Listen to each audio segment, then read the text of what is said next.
Baik, selamat bertemu. Salam sukses buat semua. Kali ini kita akan membahas perangkat kerasnya mikroprosesor. Namun sebelumnya saya sedikit memberi penjelasan bahwa mata pelajaran ini adalah mata pelajaran untuk kelas 11, lanjutan dari kelas 10 untuk SMK jurusan audio video. Pada semester pertama dan 2 untuk kelas 10 saya sudah membahas tentang perangkat lunak. Perlu saya sampaikan lagi bahwa mikroprosesor itu bahwa mata pelajaran ini adalah mikroprosesor dan mikrocontroller. Apa sih perbedaan antara mikroprosesor dan mikrocontroller? Kalau mikroprosesor memiliki CPU yang di dalamnya tidak terdapat input-output dan memori, sehingga CPU-nya berdiri sendiri, chip input-outputnya dan chip memorinya berdiri sendiri. Jadi kalau mikroprosesor kita harus rangkai dengan chip yang berbeda untuk 3 komponen atau elemen ini.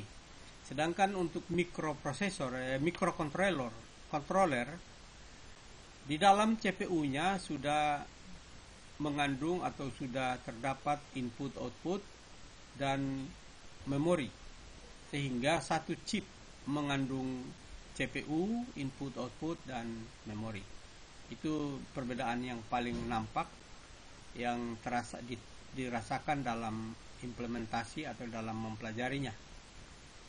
Selanjutnya, kalau hardware dari mikroprosesor ini, sebagaimana kita tahu bahwa hardwarenya kita harus mempelajari outputnya, kemudian inputnya, input-outputnya sendiri, kemudian CPU-nya, kemudian memorinya, dan ada beberapa control bus yang ada di dalam IC CPU.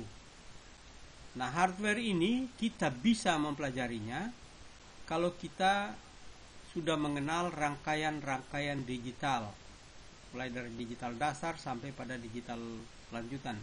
Karena rangkaian-rangkaian yang mengandung input-output, misalnya atau dalam chip input-output atau dalam chip output, ya, kemudian dalam chip CPU, kemudian dalam chip memori, gerbang-gerbang dasar itu perlu. Saya ambil contoh, misalnya dalam memori itu ada flip-flop, kemudian kita susun menjadi register, lalu kita susun menjadi memori. Demikian juga pada CPU ada rangkaian ALU atau Arithmetic Logic Unit yang terdiri dari rangkaian-rangkaian hitung. Rangkaian-rangkaian hitung ini kita biasa rangkainya dari gerbang XOR, AND dan lain sebagainya. Kemudian untuk output juga kalau pada mikroprosesor hanya digunakan LED atau 7 segment, di mana kita juga harus mempelajari strukturnya. Kemudian input ada keyboard. Kalau pada CPU yang menggunakan CPU-nya Z80, input keyboardnya ini hanya terdiri dari simbol-simbol atau coding-coding bahasa mesin. Berbeda dengan mikroprosesor yang menggunakan CPU 8088, dia menggunakan bahasa assembly sehingga input, output atau keyboardnya menggunakan bahasa assembly. Nah, dalam mata pelajaran ini kita memang harus mempelajari semua gerbang dasar, kemudian lanjut pada flip-flop, kemudian nanti ada rangkaian ilmu hitungnya, kemudian ada rangkaian multiplexer, demultiplexernya, ada coder-decodernya, dan sebagainya. Itulah yang perlu kita pelajari sebagai hardware daripada mikroprosesor.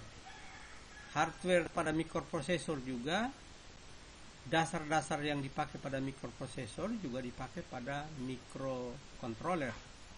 Khusus semester ini kita membahas apa yang berhubungan dengan mikroprosesor saja. Jadi nanti semester berikutnya baru kita akan bahas khusus hardware dari microcontroller. Saya kira itu dulu pertemuan kali ini. Mudah-mudahan berguna bagi kalian semua. Dan jika ada yang perlu saya tambahkan atau yang perlu ditanyakan, bisa hubungi saya melalui WA 0812461441 dan 44.